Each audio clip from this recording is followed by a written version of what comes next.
بسم اللہ الرحمن الرحیم۔ السلام علیکم بہن بھائیو، بیٹے بیٹی، ویلکم ٹو مائی چینل۔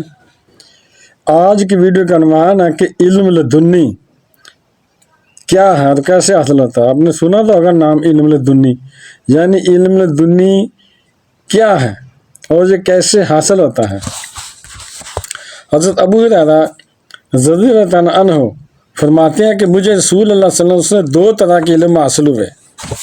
ایک وہ علم جو عام کر دیا گیا، جو عام ہوتا ہے اور پھیلا دیا گیا، اور دوسرا علم وہ ہے جو اگر آپ تم پر اشکار کر دوں، یعنی انہوں نے فرمایا حضرت ابو ہریرہ تو انہوں نے کہ دوسرا علم وہ ہے اگر میں تم پر اشکار کر دوں، یعنی تم پر ظاہر کر دوں، تم لوگ مجھے قتل کر دو گے۔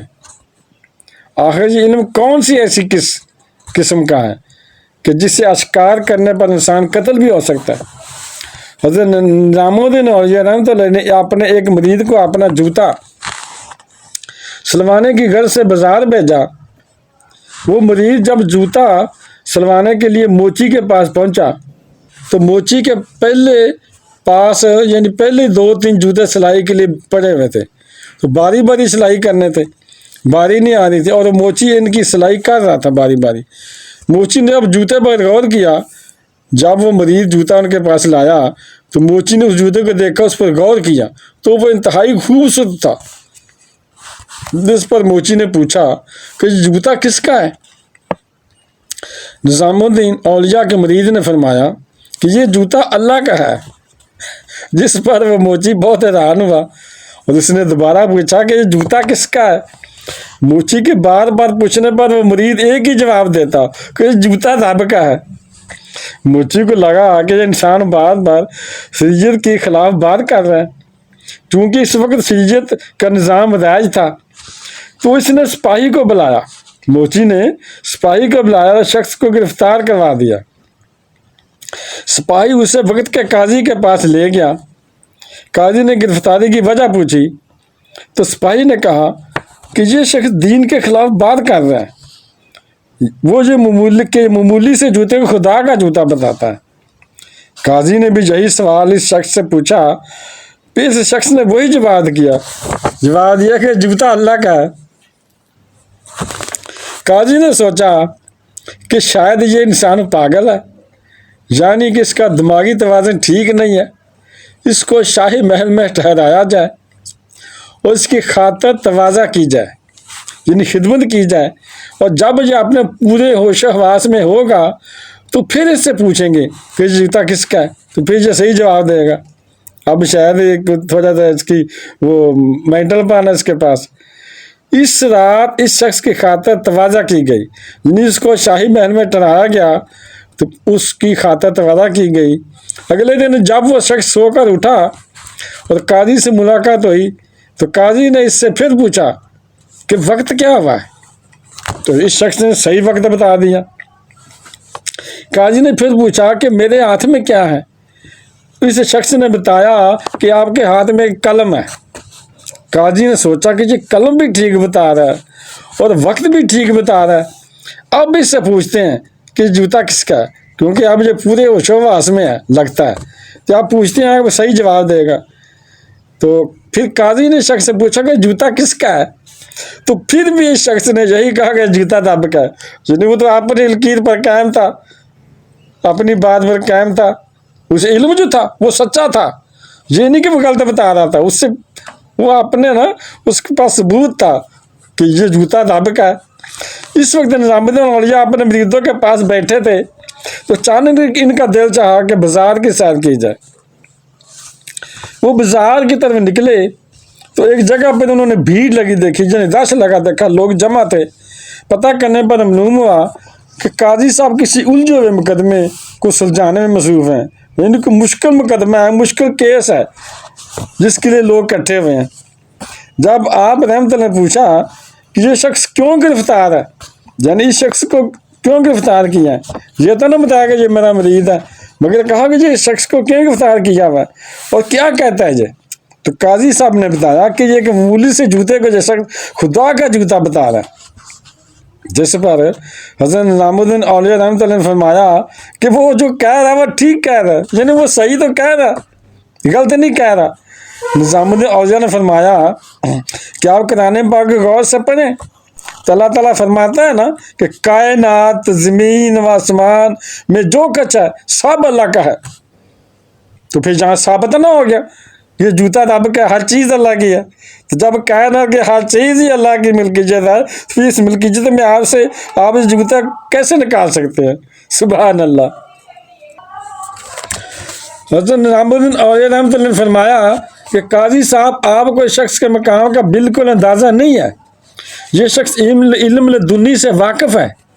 حالت جذب میں اسے جو کچھ بھی نظر آتا ہے وہ اللہ کی ملکیت نظر آتی ہے.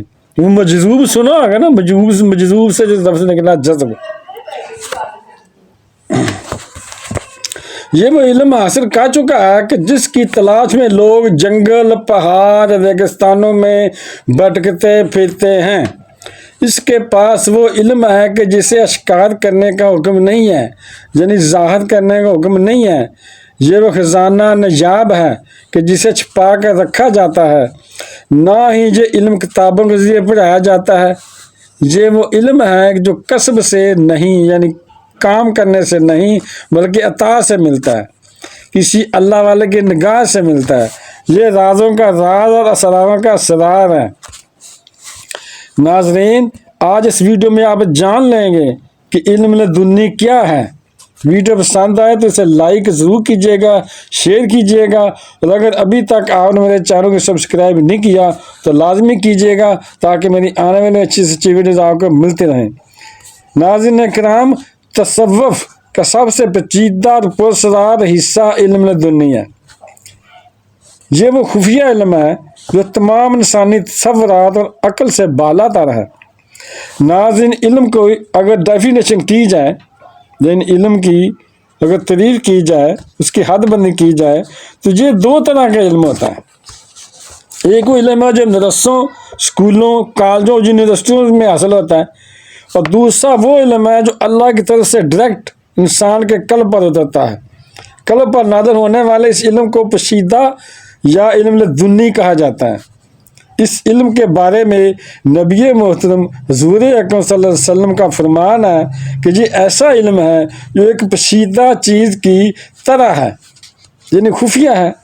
اسے اللہ کے جاننے والے کے سوا کوئی نہیں سمجھ سکتا. ناظرین کرام، یہ علم کتابوں میں درج نہیں ہے، اور اگر کوئی لاکھ کتابیں بھی پڑھ لے تو اسے حاصل نہیں کر سکتا. حضرت ابو ہریرہ رضی اللہ تعالیٰ عنہ کو جو وہ دو علم حاصل ہوئے تھے، ایک ظاہری علم تھا اور دوسرا باطنی علم تھا. اور یہی باطنی علم اولیاء اللہ کے پاس ہوتا ہے، اور اس علم کا حصول مکمل طور پر اللہ کے فضل پر منحصر ہے. وہ جسے چاہتا ہے اور جتنا چاہتا ہے اسے عطا کر دیتا ہے.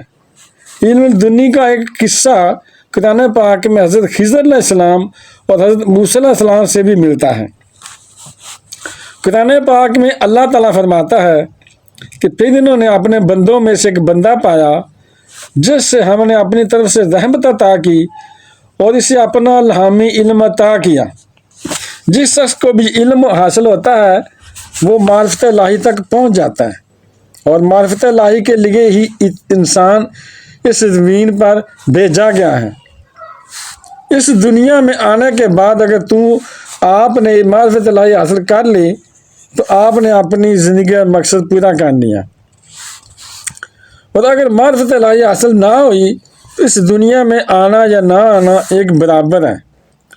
جس انسان کو علم لدنی حاصل ہوتا ہے وہ حکمت الہی کے ذریعے اپنے خالق کی تک جا پہنچتا ہے. وہ اللہ کی نشانیوں کے ذریعے اللہ کو پہچان لیتا ہے، اور پھر جس کو وہ پہچان لیتا ہے اس کی عبادت میں مشغول ہو جاتا ہے. یہ وہ علم لدنی ہے جو برگزیدہ اولیاء کو عطا کیا جاتا ہے، اور اولیاء اللہ کی زندگی کا واحد مقصد صرف یہ ہوتا ہے کہ جب انسانیت گمراہ ہو جائے، صراط مستقیم سے ہٹ جائے، تو سچائی اور محبت کی راہ پر گامزن کیا جا سکے. یہی وہ علم لدنی ہے جس کے ذریعے انسان اللہ کے ساتھ مستقل رابطے میں رہتا ہے. جب کوئی شخص علم حاصل کر چکا ہوتا ہے تو اسے خالق کائنات کی طرف سے تمام مخلوقات پر غالب کر دیا جاتا ہے. مختلف قسم کی کرامتیں اور اختیارات اسے دے دیے جاتے ہیں۔ علم لدنی میں اللہ تعالیٰ سے رابطے کے 4 ذریعے ہیں، جن میں پہلا ذریعہ وحی ہے اور صرف اللہ تعالیٰ کے برگزیدہ انبیاء علیہ السلام کے لیے مخصوص ہے۔